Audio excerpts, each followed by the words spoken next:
guys, it's me and welcome back to my channel. I am so excited. Hi guys, it's me and welcome back to my channel.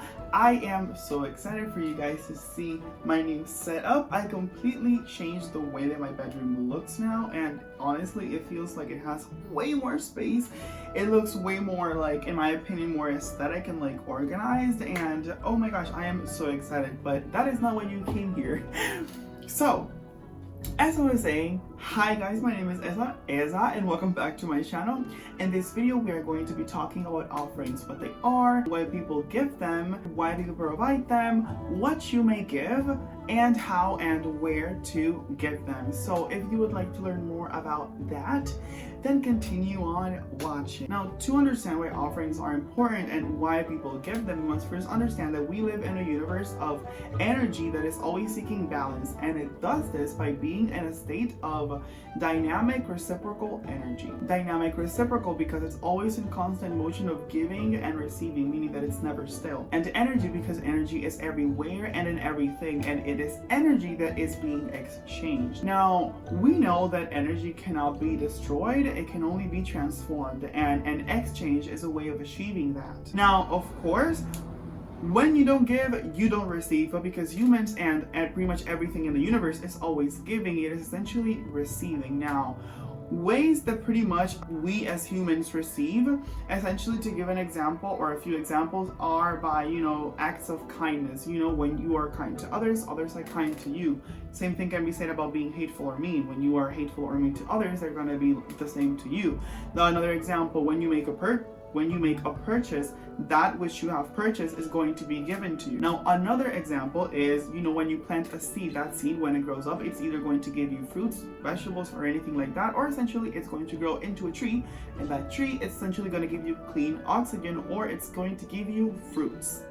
So that is another way of, giving and then receiving. Of course, these are just a few examples. You can think of this as, cause and effect. Every action has a reaction. Now that we got that out of the way, now we're going to be talking about offerings. So, what is an offering? So, in a nutshell, an offering is the giving of something to a particular deity or spirit. Now, that something can be either an object, it can be food and drinks, it can be, or drinks, right? It can be time and energy, or a creation that you made yourself or bought. Now, typically, food and drinks are given, but of course, spirit nor deity needs the food and drinks in the same way that we do. So basically what I'm trying to say is that the spirit deity, they don't eat it, they don't physically manifest in order to consume the food. That's not what they do. However, what they do is they pretty much consume the vibrational essence that is innate in what you're offering, and also the intention with which the offering was pretty much made with. As stated before, everything holds energy. So when you're giving the offering, it's not always the physical material that is being offered, but rather the essence that emits from what you give. Now, offerings are important because not only does it open us to receiving more of what we are grateful for, but it's also a way for us to give back for what we are given, and therefore build and strengthen our relationship with that spirit or that deity. Now, when you're giving an offering, you're doing so out of gratitude and appreciation. Therefore, you're honoring that spirit or deity, you're giving back for that help and support that they gave you. So, personally, I like to think of this as sharing is caring. So you're giving back, which means that pretty much you care enough to take the time out of your day and also out of your resources to say hey, here you go, thank you. You're giving back in any way, shape, or form. Now, offerings are given usually in nature, near or in front of images or statues of that spirit or deity, but you're not really limited to just doing that. An offering can literally be done anywhere. For example, you can give an offering in your car, because when you're giving an offering, you're not limited to just giving something that's physical, such as food, drinks, an object, or anything of that sort, right? An offering can be made in the form of a prayer, because you're not only thinking of them, but you're also speaking words of gratitude dedicated to them. What you give truly depends on the spirit or deity that you wish to make the offering to. So it's a good idea to research what they're associated with and what they like. But however, usually water and either fruits or anything that's, you know, baked, such as a cupcake, you know, biscuits, bread, or, you know, anything that you made are also good options. And in any case that you do not know what to give specifically and you don't have water because of whatever reason there may be, or you don't have anything that's baked, then that is completely fine. You can simply just ask that spirit or deity what it is that they would like for you to offer that's available to you, and the answer of that question essentially is going to come to you in the form of a thought, either a dream, either it's going to come to you let's say out of your, you know, daily life or something. Let's say that you are, I don't know, cooking something, right? And you make a mess of something, and it's something that's been happening quite for a bit throughout the day or something like that. And I think that's a pretty clear sign that, like, hey, either you're too clumsy or simply they're being like, yo, pay attention, this is what we could accept as an offering, you know? It could also come to you in the form of a craving and many other, you know, ways that the answer can come to you. But essentially, if you need a confirmation, just ask for that confirmation in a specific form. And if it doesn't come in that specific form, that's okay. You know, it either may take time or whatever. But essentially, just trust in your intuition, and, you know, when in doubt, you can research. Now, how you give an offering truly depends on you and your practice. So that being said, your offering can be as simple or as complex as you want, though it must always be done in a respectful manner, meaning that if you are in nature, or pretty much anywhere, but in this case in nature, please don't throw what you're offering. Place it gently on the ground, and if it's anything such as food, an object, or anything like that, place it gently underground. And if you have any form of a liquid, pour it on the ground. Don't throw the food or the object or what you're offering.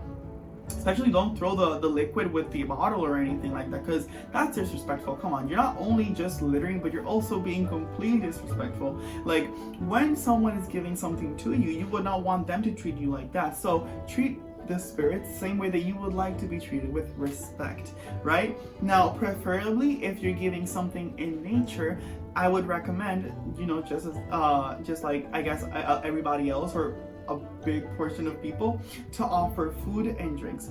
Food in particular, because an animal can consume it later on. Now, when an animal consumes an offering, it may mean a bunch of things, or it can mean nothing. It really depends on you, what you understand to be true to you and your own practice and tradition, and so on. So, two things it can mean are that some people believe that an animal consuming the food essentially may be the deity or spirit accepting the offering that you have made.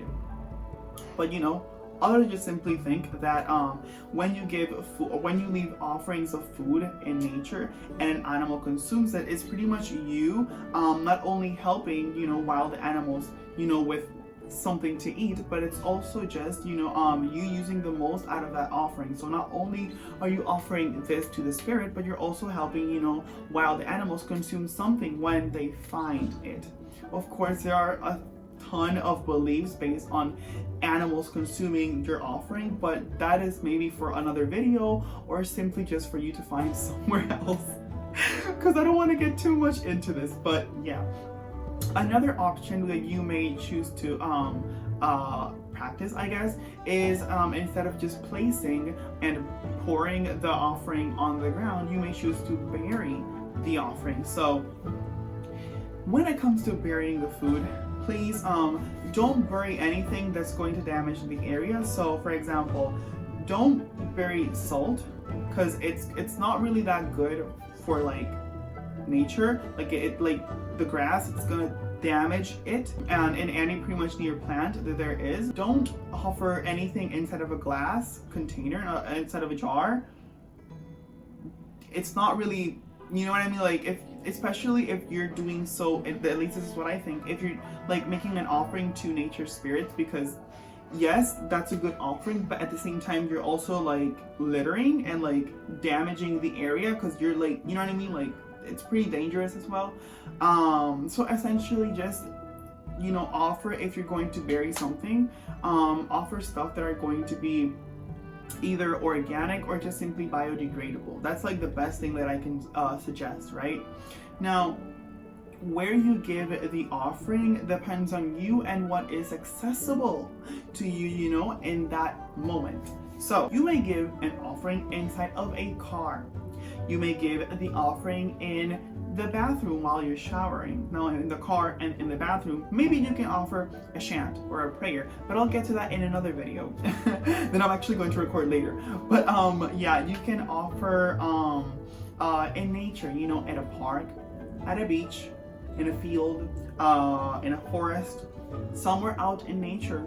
Or, you know, you can be, you know, very simple and just make an offering in an altar. You know, you can make the offering there. You know, in my case, my altar is in my bedroom, so, you know, you can make the offering in the bedroom. Some people put their altars in the kitchen, other put them in the living room, other put them outside, which I guess would also tie into nature, but, you know, but essentially, you know, you can make an offering literally anywhere that is pretty much going to be respectful, right? I don't think, I mean, this is just like my logic. I don't think I would give an offering while I'm like, you know, pooping, because that's kind of like, you know, like that. I think that's pretty like disrespectful, like in my opinion, because you're like focusing on pooping and like, I don't think the gods or any spirit wants you to think of them when you're doing that, you know. So this is just like what I think. But essentially, offerings, you know, you can give them pretty much anywhere at any time when it is that you can. Just a simple, you know, thought, you know, you giving thanks to them, dedicating some time for them, you know, and all of that. But like I said, I'm gonna give you like more details about offerings and examples of what you can give in another video.